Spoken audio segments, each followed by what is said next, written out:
AFN Político y algo más.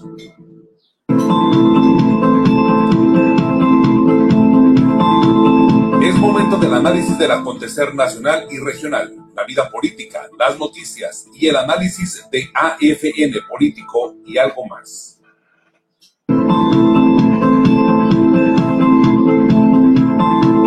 Es momento del análisis del acontecer nacional y regional, la vida política, las noticias y el análisis de AFN Político y algo más.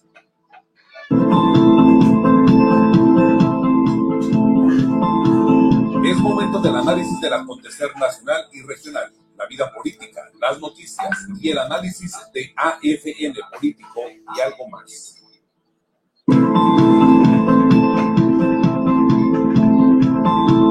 Es momento del análisis del acontecer nacional y regional, la vida política, las noticias y el análisis de AFN Político y algo más.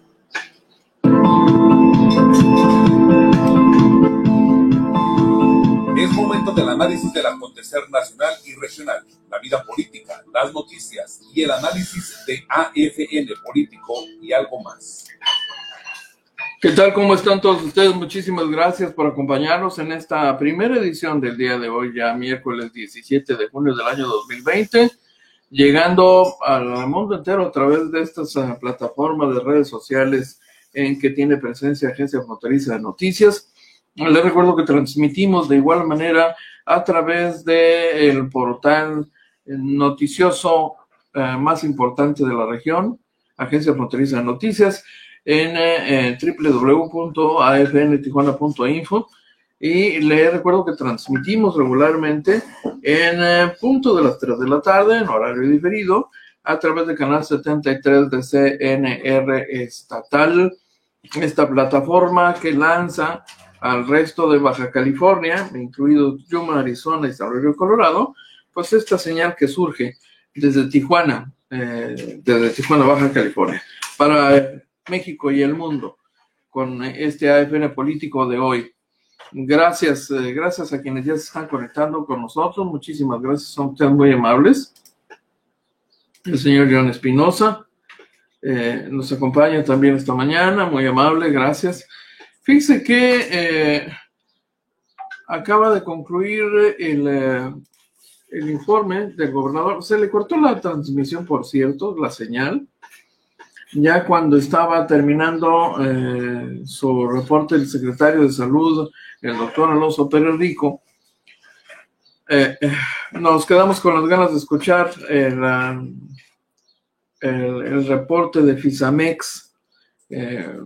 Ya tenía listos 10 casos más para presentar, pero de último minuto, bueno, pues se decidió la cancelación de su reporte del representante de la empresa contratada por Comisión Estatal de Servicios Públicos para compartir la información públicamente sobre los dictámenes de 10 empresas más. Nos están confirmando, bueno, será ya un hecho que el reporte se hará el viernes, algo así esbozó el gobernador, nos lo han confirmado ahorita, será el viernes cuando Manuel García, representante de Fisamex, presente su reporte, pero además con un agregado especial.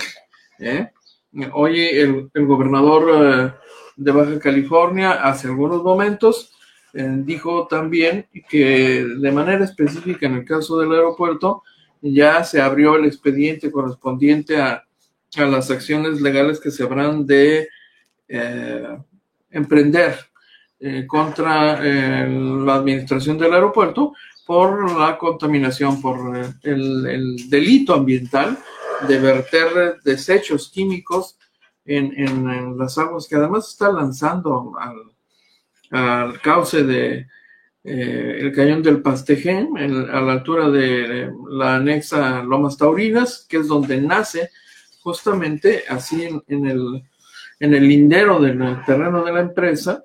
Y esta colonia, en la parte ya más alta, yo les recuerdo que Lomas Taurinas es tan solo una, sí, la más conocida, pero una de las empresas, una de las colonias que comparten este espacio, esta depresión natural llamada Cañón Pastejé, y tiene, bueno, en por lo menos un par de sitios, una caída natural de agua de lluvia que alimenta el Cañón del Pastejé, y esas aguas van a parar al río Tijuana a la altura del CREA.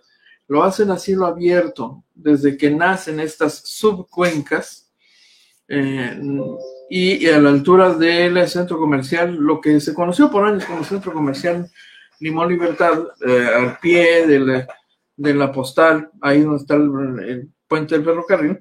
Bueno, justo detrás de ese centro comercial, las aguas siguen su cauce, pero ya bajo tierra, porque a raíz de la urbanización en esa zona, taparon todo ese tramo desde ahí hasta el canal del río Tijuana. Entonces desemboca finalmente ahí ya lo hace por la vía subterránea en un cajón pluvial de concreto, y finalmente ahí ese es el vertedero de, bueno, cada porquería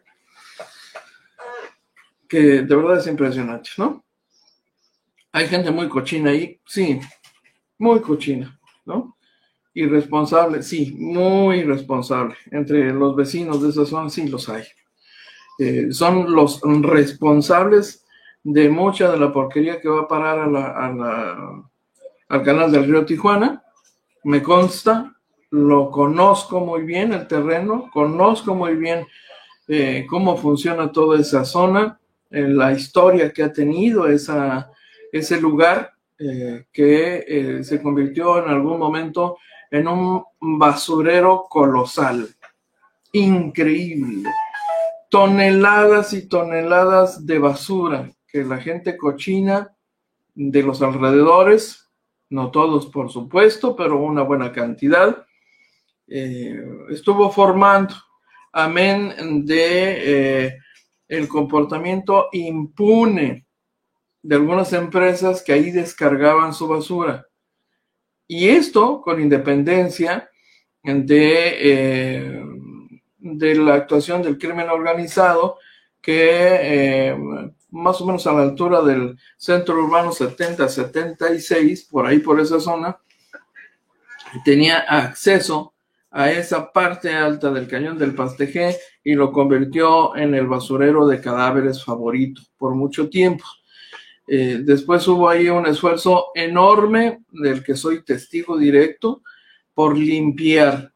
La gente de la comunidad en un acto que resultó de la convocatoria del llamado que hizo un delegado en su momento, José Osuna Camacho, que convocó a la comunidad a recuperar ese espacio y convertirlo en un espacio libre de crimen, libre de cadáveres, libre de basuras, y promovió además la construcción de un parque que, por cierto, cayó en el abandono luego de concluida la administración de Carlos Bustamante Anchondo. Así como se suelen soltar y abandonar muchas secciones de gobierno porque no hay continuidad, ya sea porque llegó un partido diferente o porque el partido que siguió siendo de la misma sigla y del mismo color, simple y sencillamente tenía otras prioridades, ¿no? Entonces, todo ese esfuerzo en el que participaron miles y miles de estudiantes de escuelas de la zona, en un acto conjunto para sembrar árboles, cuidarlos, mantenerlos, limpiar, etcétera, etcétera. Todo se fue, sí, y lo voy a decir otra vez, ¿no? Se fue al caño, ¿sí? Porque el arroyo del Pastejé está convertido en un caño, ¿no? Es un tiradero de aguas negras, al que contribuyen también algunas personas que viven ahí en forma irregular, que no tienen, que no viven legalmente en esas propiedades, y por supuesto no es el caso de todos, pero sí hay no solo gente cochina, sino gente inconsciente que le suma a eso y que le ha sumado para convertir el Cañón del Pastejé en un muladar. Yo debo decirle también que por supuesto en ese enorme desorden, bueno, pues es más fácil que cualquiera tire sus basuras, sus desechos ahí, pues al cabo todo el mundo lo hace. El aeropuerto se sumó desde hace muchísimo tiempo, y hoy finalmente parece que alguien se va a atrever a meter en cintura a la administración del aeropuerto, aunque sigue siendo terreno ajeno, ¿no? Es zona federal, sí, está concesionada a particulares, pero sigue siendo zona federal, y se amparan los señores de la empresa en esa característica y en esa condición jurídica, y entonces, como si estuvieran en su casa, pueden mandar a la gomita a toda autoridad legalmente constituida. Ese es terreno de nadie más que de los señores del aeropuerto. Dice hoy el gobernador que finalmente el viernes estará entregando algún reporte especial sobre eso, y que por lo pronto ya se han ordenado las inspecciones y la apertura de la carpeta de investigación administrativa correspondiente, porque deben hacerse ahí inspecciones técnicas, un dictamen técnico para determinar qué tipo de aguas están lanzando al cañón del Pastegé los señores del Grupo Aeroportuario del Pacífico, no solo qué tipo de desechos orgánicos, sino químicos, que sería la peor parte por la contaminación que eso significa. Entonces, yo le comparto el dato tal como va, ¿no? Ya lo dijo el gobernador hoy, y ya estaremos dándole el seguimiento correspondiente, por supuesto. Blanca Lilia Gándara. Hola, Blanquita, ¿qué tal? Buen día. Gusto saludarla, gracias por acompañarnos hoy. Juan Don Juan Cabuto, bienvenido, gracias, muy amable. Antonio Carpio también nos acompaña en línea, gracias. Por acá, ¿quién tenemos? A ver.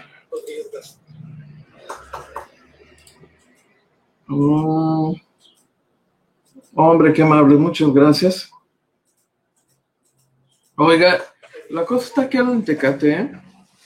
Fíjese que desde hace algunos días, y usted recuerda que aquí se lo comentamos muy oportunamente, hay un malestar entre la tropa de la Policía Municipal, porque están enteramente desprotegidos.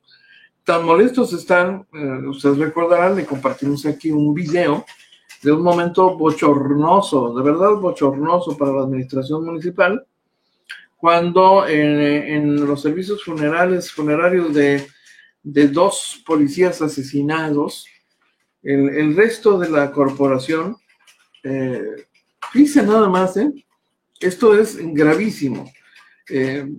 Todos los policías de la corporación de esa ciudad estuvieron de acuerdo en hacer una expresión de protesta pública, dándole la espalda en esa ceremonia a los funcionarios municipales presentes.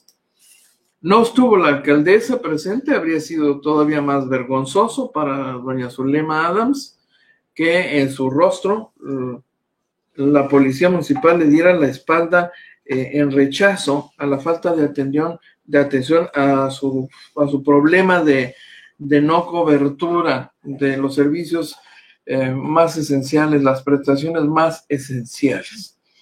La alcaldesa se disculpó subiendo a redes sociales una fotografía donde aparecía en una reunión de trabajo con el gobernador Jaime Bonilla, y el argumento que utilizó fue que estaba con el gobernador viendo justamente el tema de los oficiales de policía.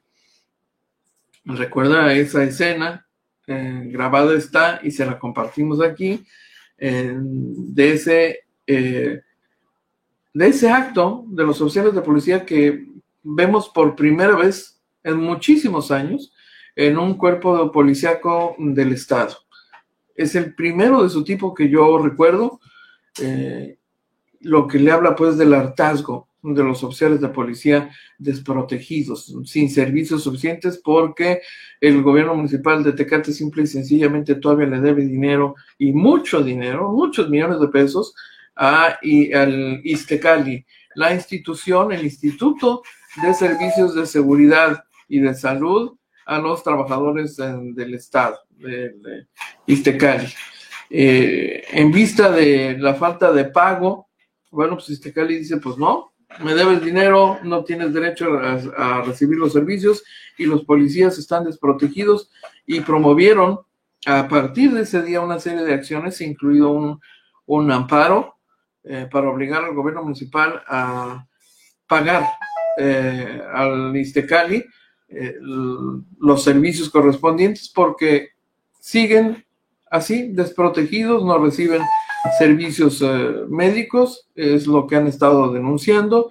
Obtuvieron en principio una respuesta favorable del Poder Judicial de la Federación, que otorgó una suspensión provisional, como ocurre en todo juicio de amparo, donde en algún momento más adelante deberá llevarse a cabo una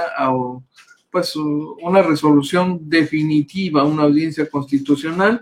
Las partes involucradas presentan sus argumentos y el juzgador determina si procede conceder el amparo de manera definitiva. Por lo pronto, cuando encuentra elementos suficientes, creíbles, válidos, para pensar que se están violentando algunos derechos constitucionales, entonces la autoridad concede una suspensión provisional.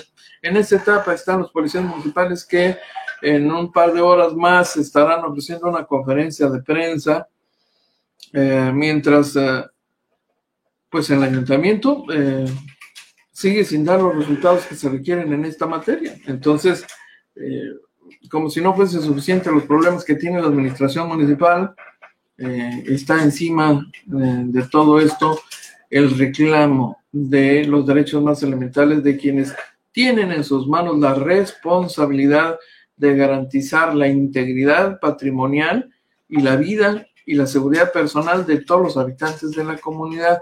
Pero imagínense, un cuidador que no es cuidado a su vez, es decir, la policía municipal nos cuida, pero el que nos cuida está desprotegido, a ellos no los están cuidando, no los están protegiendo, pues qué garantía podemos tener los ciudadanos, ¿no?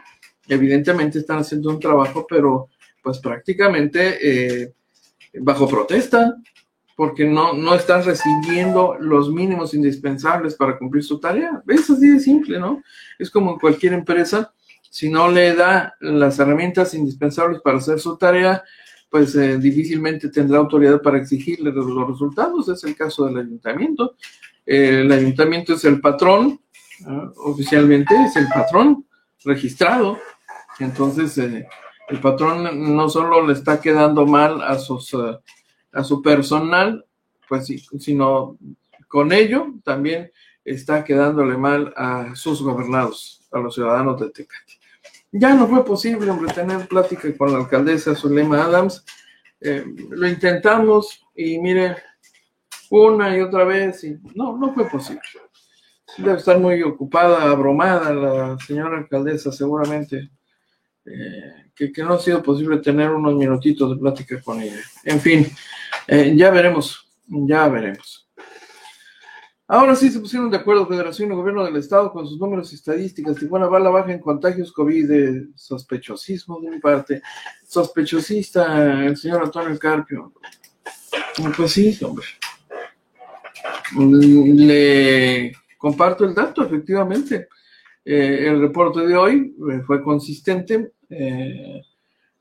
Me refiero a esa consistencia que da el registro estadístico, que confirma una tendencia. Es consistente el comportamiento epidemiológico reportado, según el cual Baja California va a la baja, y esto ha llamado la atención de la Secretaría de Salud a nivel federal, que en su reporte cotidiano por las tardes, noches y también por las mañanas destaca que Baja California, particularmente Tijuana, es uno de los sitios que va a la baja y que estaría cambiando al color naranja en el semáforo epidemiológico creado para llevar el control y el monitoreo, sobre todo del comportamiento epidemiológico.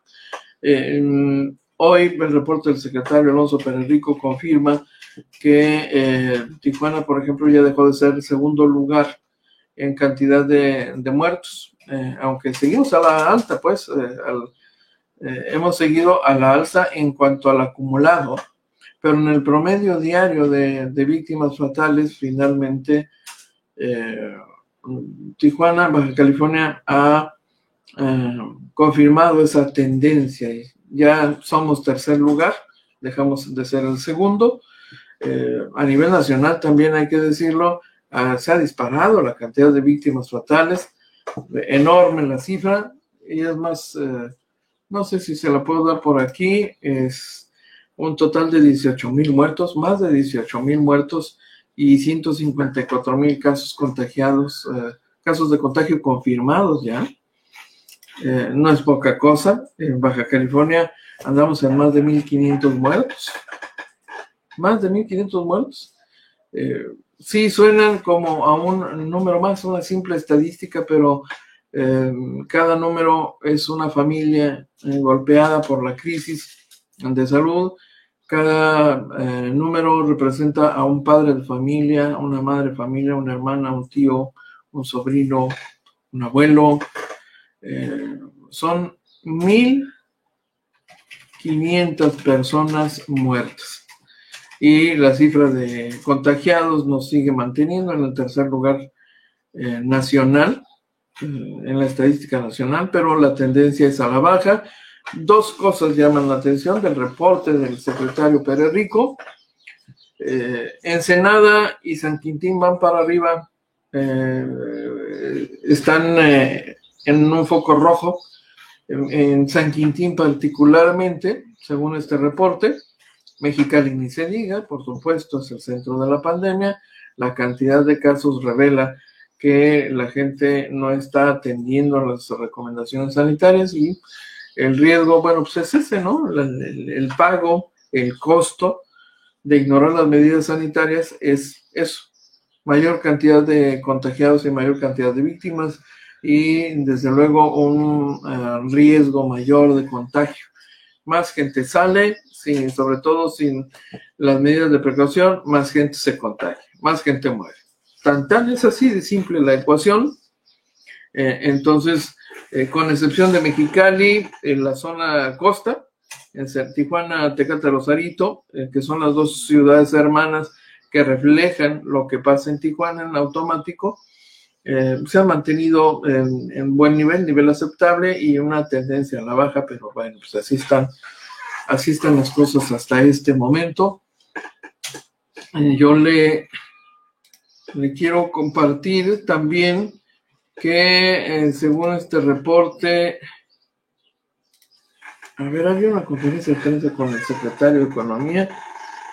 Sí, le quiero compartir que, tal como se había anunciado desde hace algunos minutos, integrantes de barras, colegios y asociaciones de abogados se manifestaron en los juzgados civiles y familiares, pues para exigir la reapertura de los mismos.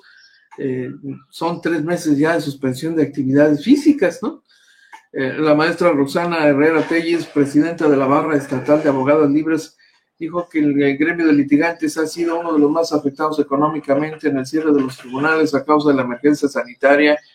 El presidente del Tribunal de Justicia del Estado, Salvador Juan Ortiz Morales, nos dice que no hay presupuesto para reabrir. Pedimos hablar con el gobernador Jaime Bonilla y nos envió con el secretario Amador Rodríguez Lozano. Dice que ellos no tienen idea ni conciencia del daño económico que están sufriendo los abogados al tener 3 meses sin poder trabajar, sin ningún ingreso. Nosotros tenemos familia, hijos, nos dicen tengo hambre, no podemos pagar la casa, la tarjeta está saturada. Mientras el gobierno no dice que van a dejar de cobrar los servicios, nosotros le dimos el voto, la confianza, ellos tienen que responder al pueblo, dijo la dirigente. Por su parte, Ramón Rodríguez García, presidente del Colegio de Abogados Constitucionalistas de la ciudad, dijo que la justicia no puede estar inactiva, es un bien común de la humanidad, permite orden a la sociedad y cuando está callada, alguien debe alzar la voz. Esos, por supuesto, son los abogados. Exigen la reapertura inmediata de los tribunales porque la ciudad está funcionando con las medidas de seguridad e higiene.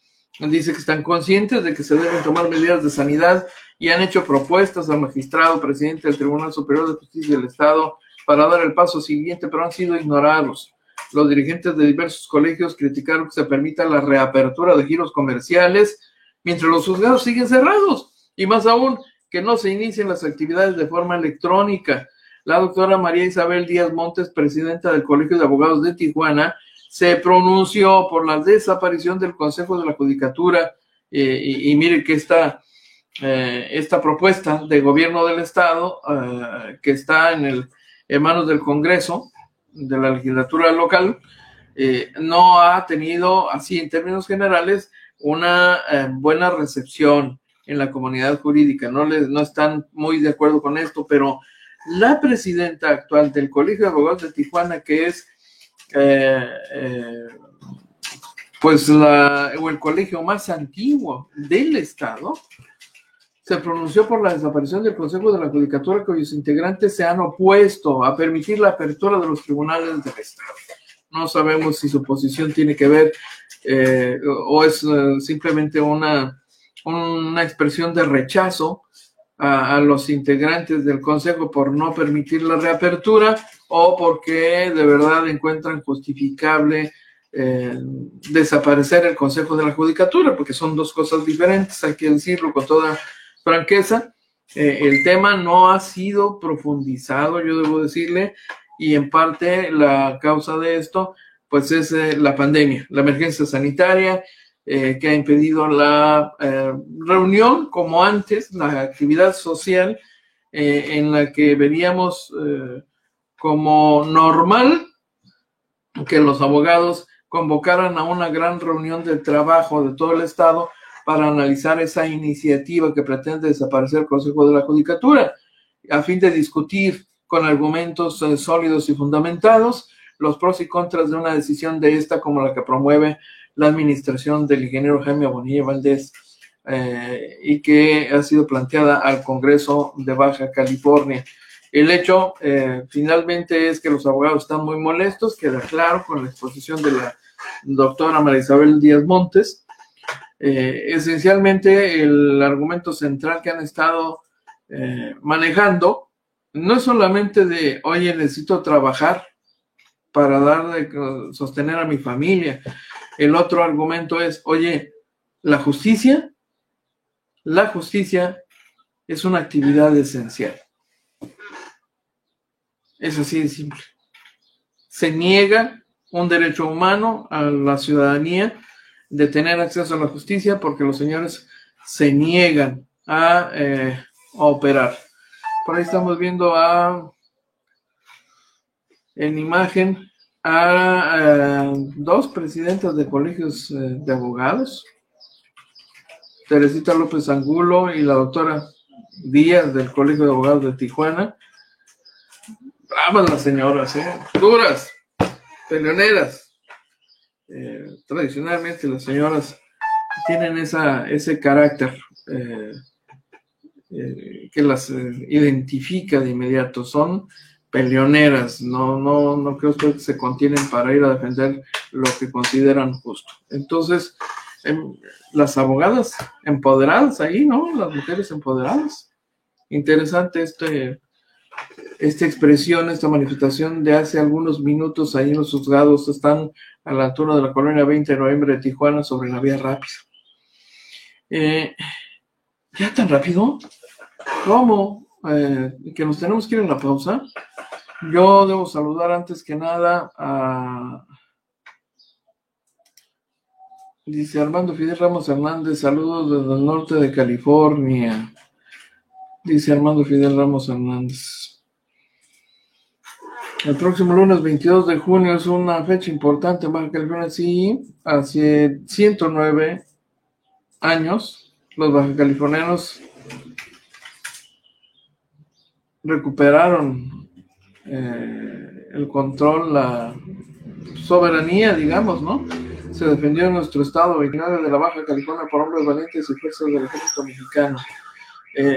Armando, para quienes no lo saben, Armando Fidel Ramos Hernández es descendiente de Pastor Ramos, uno de los tijuanenses que participó en la defensa de la ciudad frente a la invasión de un contingente extranjero que ingresó por Mexicali, que estuvo en Tijuana, que los filibusteros. Si le doy ese término, seguramente usted identificará a grandes rasgos aquel episodio de la vida de la historia local, donde murieron algunos tijuanenses de la comunidad civil que se sumaron en apoyo a los pocos militares que había en la plaza y que intervinieron para repeler la agresión de estos invasores, los filibusteros, así se les conoció. Bueno, Armando Fidel Ramos Hernández, descendiente de esa familia. Pastor Ramos cayó abatido ahí por las balas en aquel episodio que está ya inscrito en la historia local y que se recuerda cada 22 de junio con una ceremonia ahí frente en el monumento de los héroes de 1911 que se ubica donde antes estuvo el Toreo de Tijuana y donde hoy pues se construyó un hotel. Le recuerdo que el monumento no es solo eso, no es solamente esa construcción que está en una, pues sí, no es glorieta, sino en el camellón central de los dos, en medio de los dos cuerpos viales del Boulevard Aguacaliente. No es simplemente un monumento, es un espacio funerario. Ahí están los restos de algunas personas, así que tiene el carácter de panteón. Pues usted no lo sabía, ¿no? Ahí están los restos de algunos de los actores de aquella historia. Entonces, es más, si mi memoria no me falla, ahí quedaron sepultados los restos del teniente Miguel Guerrero, ¿no? El Tigre de Tijuana, que habiendo participado en la defensa de Tijuana, finalmente muere en alguna acción bélica por allá por Jalisco. Y espero no estar diciendo barbaridades, ¿no? A ver. El teniente Miguel Guerrero trajeron sus restos en un viaje especial y los inhumaron ahí.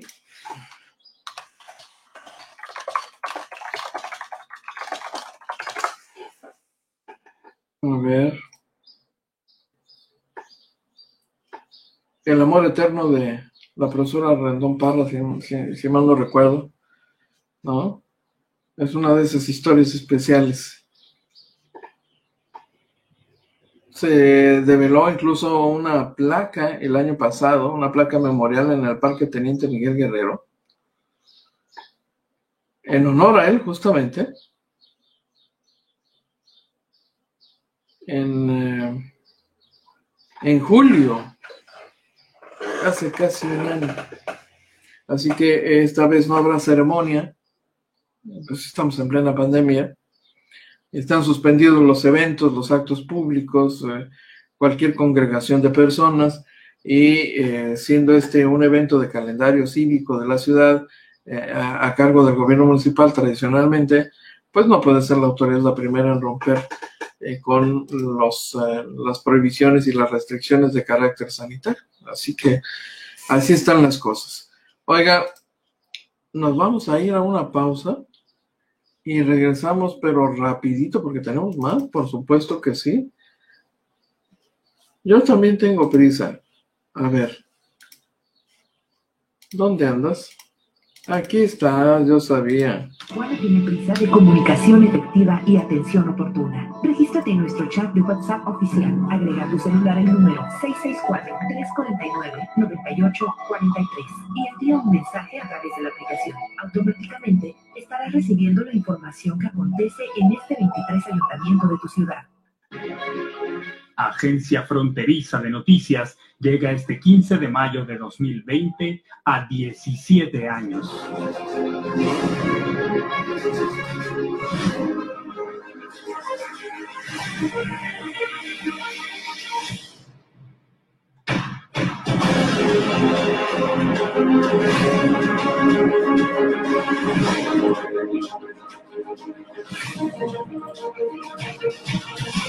Y en esta época difícil para México y el mundo, AFN refrenda su compromiso con la información objetiva y veraz para todos sus lectores.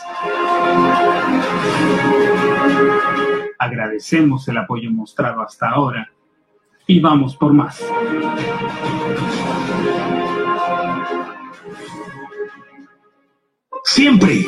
Siempre puedes confiar en Gas Ilsa. Gas Ilsa te garantiza el abasto de gas durante esta contingencia. Estamos preparados y listos para atenderte. Acude a una estación de Gas Ilsa cerca de ti o pídelo a domicilio al 971-7171. Gas Ilsa, 971-7171. El motoconformado de calles, bacheo, pavimentación, estamos arreglando luminarias, estamos pintando cruceros peatonales, estamos recogiendo basura pesada, estamos repartiendo despensas en el plan de contingencia alimentaria, de apoyo alimentario que tenemos para toda la ciudad. Y bueno, ese es el propósito por cual estamos aquí el día de hoy. Y vamos a revisar precisamente junto con los compañeros qué otras cosas hacen falta en esta colonia. En relación a las demás colonias, que así como estamos aquí, vamos a ir a la de ustedes. Yo sé que el gobierno tiene mucho, o sea, no es solamente aquí, toda la gente le pide por todos lados, pero sí pedimos que nos hagan caso, que vean cómo estamos aquí, la situación de la gente. Que vengan a arreglar las calles también, porque aquí la calle está muy fea, y tiene años y nunca han arreglado las calles, entonces ahorita ya vinieron y prometieron y esperamos que sí se cumpla.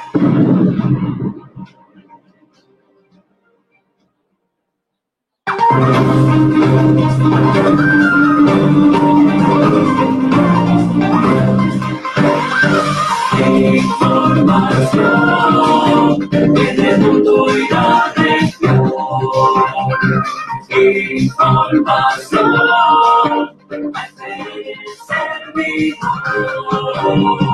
Información. Estamos ya de regreso, muchísimas gracias, muy amables. Oiga, le agradezco a don Juan Cabuto un dato que le comparto, por supuesto. Efectivamente, el teniente Miguel Guerrero es oriundo de La Colorada, Sonora. Sus restos descansan en el Monumento a los Defensores de la Baja California. Es un monumento funerario, ¿no? Ahí fueron inhumados. Hubo una gran ceremonia que yo recuerdo de los archivos de la historia local, unas imágenes tomadas de las placas fotográficas tomadas de aquella ceremonia donde se colocan ahí los restos del teniente, ¿no? Un personaje de esta ciudad. En su honor, justamente, el parque central de esta ciudad fue llamado el Parque Miguel Guerrero, el Teniente Guerrero, Parque Teniente Guerrero, como le conocemos. Bueno, es el Teniente Miguel Guerrero, el nombre de pila. Para quienes no saben y solo están acostumbrados a escuchar la referencia del Parque Teniente Guerrero, pues es el Teniente Miguel Guerrero, que para una generación de tijuanenses, más de una generación, pues fue un héroe, ¿no? Y lo digo no porque se limite solo a aquellas generaciones, sino porque aquellas generaciones lo vieron, lo vivieron. Es un evento que forma parte de su historia personal. Es la época, es la etapa que les tocó vivir, son los testigos directos. Entonces el mayor peso simbólico de aquel acontecimiento, del hecho de la participación del teniente Miguel Guerrero y su posterior fallecimiento y el viaje para traer sus restos, pues fue un acontecimiento que forma parte de su historia personal, pero al mismo tiempo de historia de la ciudad, y ellos fueron los testigos y en algunos casos pues los actores de aquella etapa. Cada generación vive sus propios momentos de acontecimientos históricos, y los que hoy son los más importantes se van diluyendo en el tiempo, pero permanecen como un activo importante para la ciudad, aunque no lo hayamos vivido nosotros de manera directa, pero finalmente si es parte de la historia de la ciudad, pues nos incumbe, nos compete, nos obliga, nos identifica, aun cuando no hayamos nacido. En el caso de quienes no nacimos en Tijuana, nos identifica con Tijuana. todo lo que es Tijuana nos es común, nos identifica a todos los que habitamos esta ciudad. Esto genera sentido de pertenencia. Así que la identidad de un habitante también está en función de los símbolos, de los acontecimientos, de los hechos que distinguen a una comunidad, ¿no? Una tradición local, una forma de ser, lo que tienen en lo material, lo que no tienen, lo que la naturaleza ha brindado. El hecho de tener un río como el río Tijuana, que ha sido protagonista en algunos momentos de la historia, cuando las grandes inundaciones, en fin, todo este cúmulo de acontecimientos que conforman la historia local y que nos hacen tijuanenses, por supuesto. ¿Qué tema tan interesante ese? Que da para mucho, sin duda, ¿no? Carlos Rubio nos acompaña también en esta transmisión. Muchísimas gracias. Yo debo saludar a Alfonso Gastelum, Jaime Jiménez Carrillo, Juan Salazar, Romeo Castro, Graciela Soria Sánchez, Alfredo Valle, Teón BC, Merma Cortés, Joaquín Aceves. ¿Será el delegado de la mesa, don Joaquín? Posiblemente, que ya supe que tuvo ahí algún desencuentro con alguna agrupación que protestó. Joaquín Aceves, Judith Alcalá, Roberto López, Armando Fidel Ramos Hernández, gracias, nos ven en este momento. Joaquín Aceves, no, Joaquín Aviña, perdón, ya decía yo que algo no andaba bien. Es la edad, usted discúlpeme, ¿no? De pronto ya me cuesta trabajo hacer las conexiones neuronales para traer del disco duro, del archivo del disco duro, que está lleno de datos. Algunos no sé si son importantes, si son datos de lo inútil, pero ahí están registrados. ¿Qué quiere usted que le haga, no? Joaquín Aviña es el nombre del delegado. Ya lo ando confundiendo con Joaquín Aceves. Bueno, por supuesto. Leti Flores, buenos días. Muchas gracias. ¿Qué nos dicen? Armando Fidel Ramos dice... deseo externar una invitación a la directora del Instituto de Arte y Cultura de Tijuana, como también al Archivo Histórico de Tijuana, a lograr un reconocimiento cívico virtual del monumento para de esta manera celebrar esta fecha que es tan importante para Baja California. Pues un reconocimiento cívico virtual. Sí, porque presencial no será posible, ¿no? Y ya los tiempos están encima. Infaltable en el calendario cívico de la ciudad, por parte de las autoridades responsables del Departamento de Acción Cívica y Cultural, que se fue transformando con el paso del tiempo y se convirtió en Instituto Municipal de la Cultura por allá en los 90s. Se crea, nace el Instituto Municipal, es una institución ya que le da formalidad, que reconoce, desde el momento de ser creada, reconoce el crecimiento y el desarrollo de una ciudad que amerita tener una institución dedicada a atender estos menesteres de la cultura y la actividad cívica. El Archivo Histórico es otra institución producto del desarrollo de la ciudad y del inevitable reconocimiento de parte de las instituciones a esa realidad. Tijuana crece, se desarrolla, y en la medida que se desarrolla y amplía sus horizontes, pues también debe crear instituciones que reflejen eso, que atiendan eso.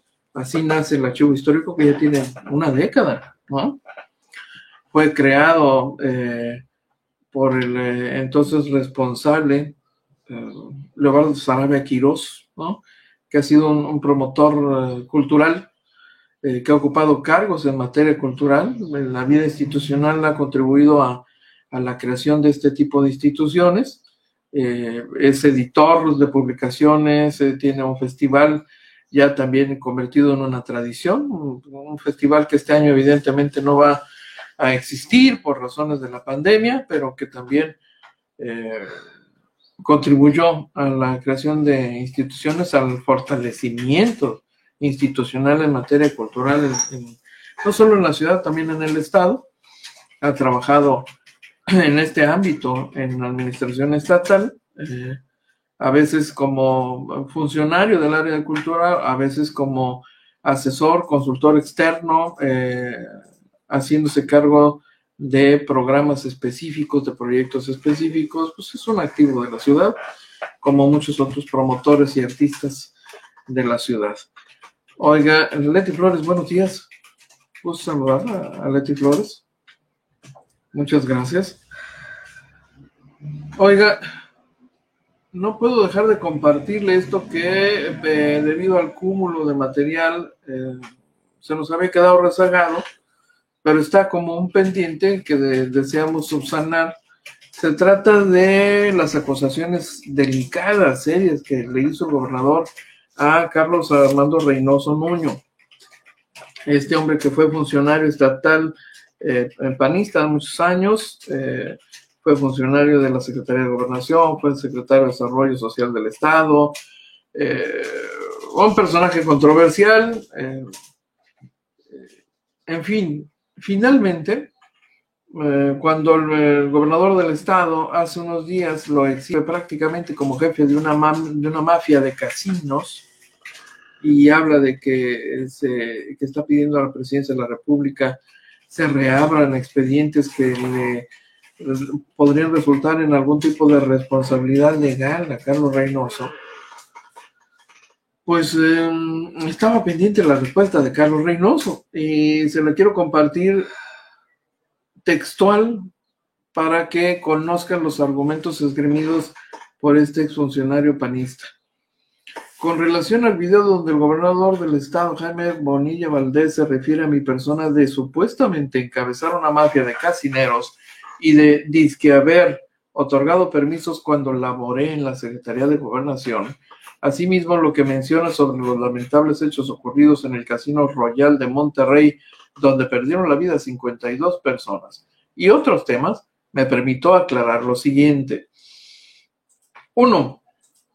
Que todas estas acusaciones que hace sobre mi persona fueron debida y oportunamente aclaradas hace 8 años. Tan es así que no existe investigación o denuncia alguna sobre mi desempeño como titular de la unidad de gobierno de la Secretaría de Gobernación. Es pertinente aclarar que su servidor jamás emitió permiso alguno para la operación de casinos. Mi función en ese cargo carecía de facultades para hacerlo. 3. Igualmente, es necesario aclararle al gobernador, porque es evidente que no le dieron información exacta, que el Casino Royal de Monterrey, Nuevo León, inició operaciones en el año 2007, es decir, 4 años antes de que llegara su servidor a la Secretaría de Gobernación, que fue en el año de 2011.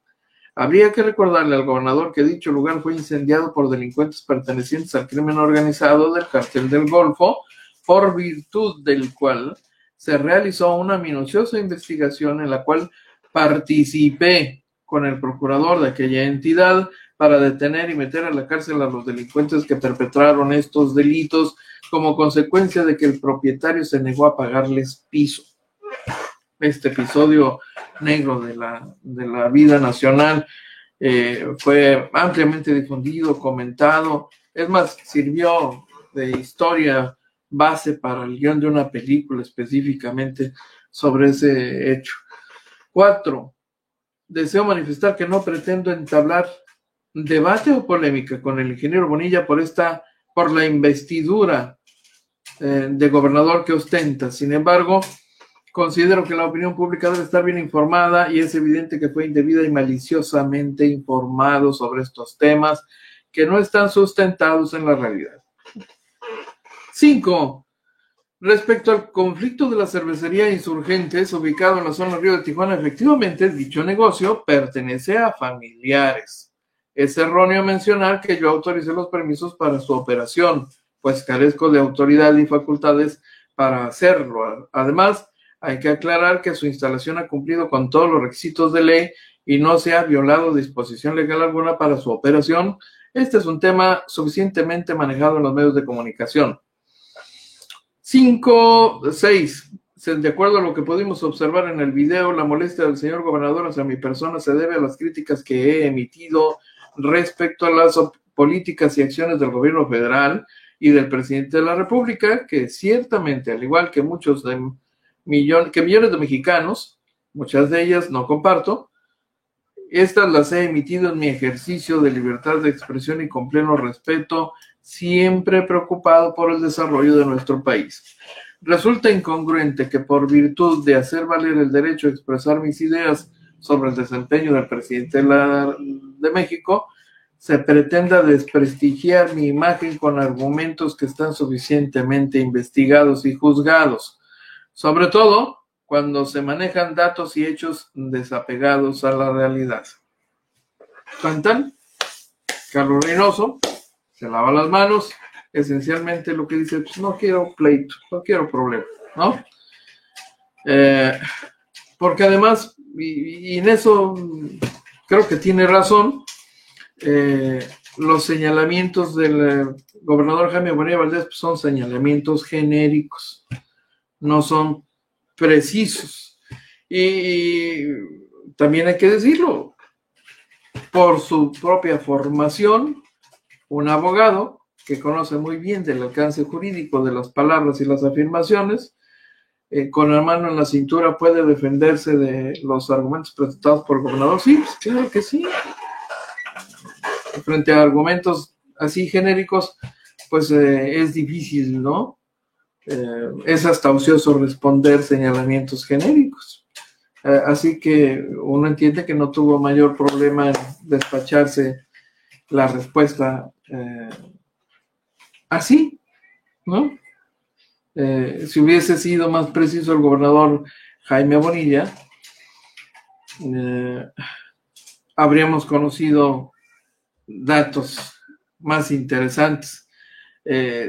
Suponemos que los señalamientos que ha hecho el gobernador de Baja California deben tener algún sustento, porque es muy delicado hacer señalamientos así, independientemente de si es gobernador o presidente de la República. Cualquier señalamiento que haga pues tiene un peso legal que puede ameritar una respuesta legal. De igual manera, para quienes conocen el derecho, así son las cosas, es evidente, no es tan complicada la respuesta que podría darse el ingeniero Bonilla, claro que no, a menos que el gobernador sepa cosas que no nos ha dicho todavía y las estén reservando, o porque haya tenido acceso a expedientes, y entonces lo que nos compartió fue un señalamiento muy genérico y superficial en espera de proceder de manera puntual con detalles más específicos, propios de un deslinde de responsabilidades, que es lo único que podría permitir fincar un señalamiento y una responsabilidad con el argumento, con el fundamento sólido, ¿no? Si yo digo que alguien es rata es porque está comprobado que es un ladrón, que robó, ¿no? Y si puedo darme el lujo de decir públicamente que alguien es un rata, pues es porque tengo los pelos de la burra en la mano, ¿no? Y solo así podría tener ese respaldo, y aún así alguien me podría cuestionar incluso hasta legalmente el uso del calificativo, por ejemplo, ¿no? Así que muy interesante. El gobernador, bueno, esta pelota ya está en la cancha del gobernador Jaime Bonilla, la posibilidad de una respuesta más específica, que será muy interesante conocer, porque es un señalamiento delicado y muy duro. Que un gobernador se permita hacer señalamientos de esta naturaleza, pues suponemos que tiene los pelos de la burra en la mano, y como ya anunció que están pidiendo se proceda, pues entonces esperaremos el momento oportuno, para que ese momento oportuno en que incluso legalmente nos pueden compartir información que es propia de una integración, de una averiguación previa, de un expediente, que ya sabe usted que ese tipo de informaciones y contenidos regularmente están reservados por ley. El marco legal se ha ido reforzando desde hace un buen tiempo, por diversas razones, de tal suerte que hoy la sola difusión, la sola filtración del contenido de un expediente puede generar responsabilidad legal para quien haya filtrado ese tipo de información. Entonces, solo podemos conocer los ciudadanos información que legalmente es posible que nos den a conocer. Entonces, así son las cosas. Esa es la realidad en el mundo del Estado, de un Estado de Derecho. Esas cosas son así, inevitables. Oiga, qué rápido se va el tiempo, caray. Yo, tan a gusto que estoy, tan cómodo con todos ustedes. Pero alcanzo a compartirle más material importante, interesante, porque sigue produciéndose en las últimas horas información interesante. Mire, el presidente de la República sigue de viaje, ¿no? Sigue saliendo y a donde quiera que va, encabeza, coordina la reunión madrugadora de seguridad, donde le entregan el reporte cada 24 horas de los hechos delictivos que hay en el país. Así que, permítame usted.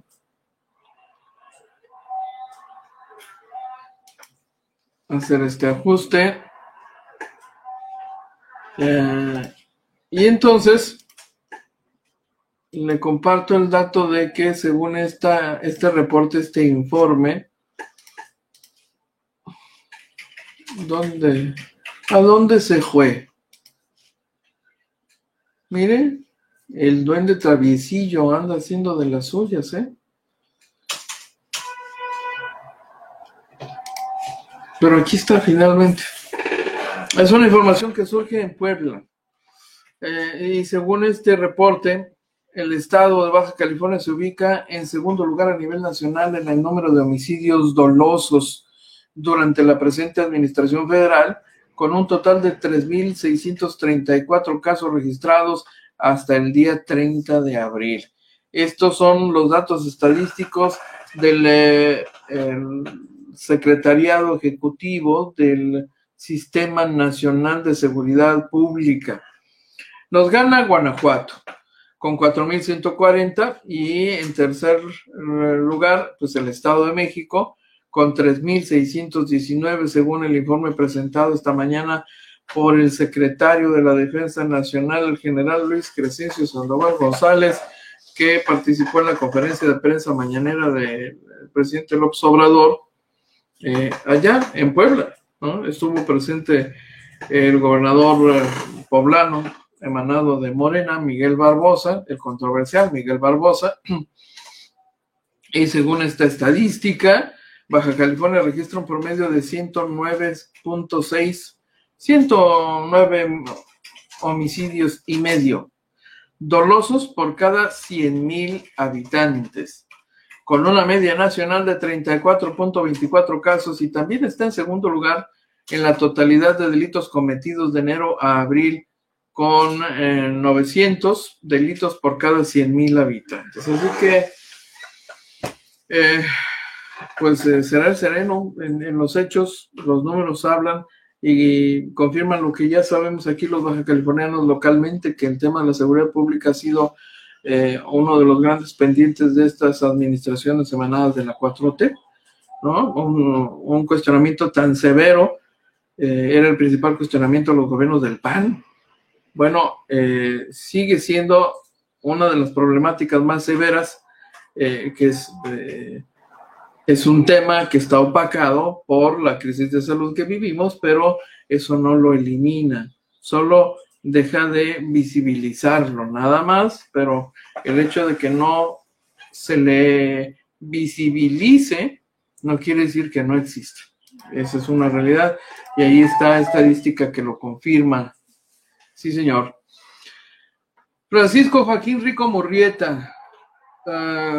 ¿Qué tan cierto será el comentario del New York Times en donde asegura que las cifras de muertes en México son 3 veces más de lo que informa el gobierno?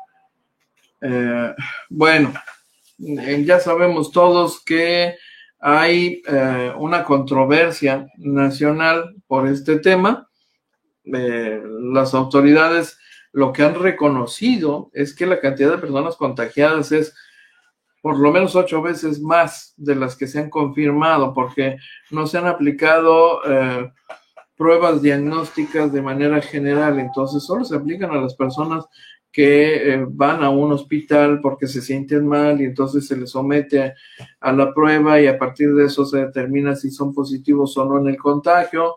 Y de igual manera, pues ya una vez entrados en el registro y en el contable y en la estadística, pues nos enteramos si hay gente muerta por COVID. Sí, hay muchos otros casos que no son por COVID oficialmente reconocidos, pero que podrían ser finalmente personas fallecidas por contagio de COVID, aunque se haya manifestado en ellos la enfermedad de otro modo, en forma de una neumonía atípica, por ejemplo, etcétera. Es un tema de controversia, sigue siendo controversia, y las respuestas de la autoridad no terminan de satisfacer el reclamo de muchos, ¿no?, sobre la cuestión de la estadística.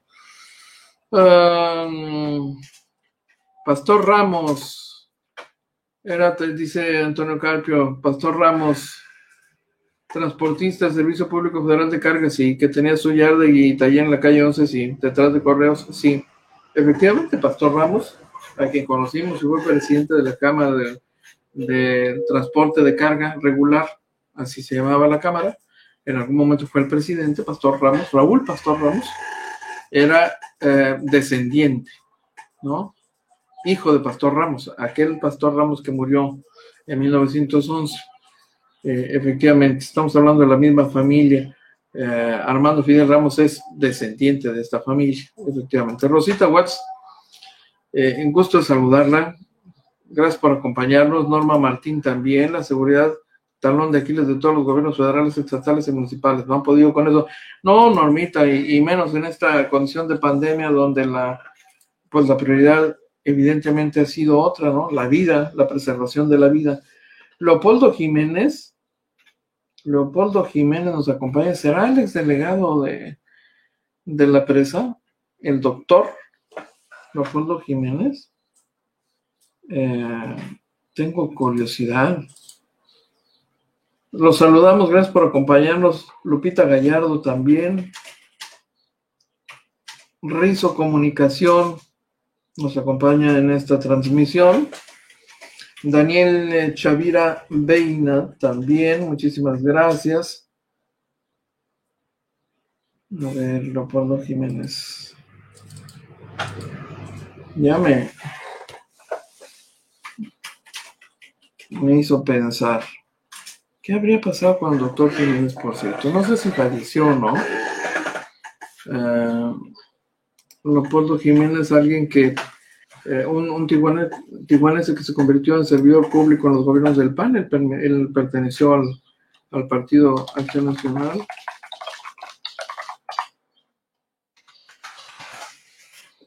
Tuvimos la oportunidad de tratarlo. Fue incluso titular de COFEPRIS. Sí, si no me equivoco. Esto fue en 2018. Hace rato que no lo vemos, por supuesto, no sabemos si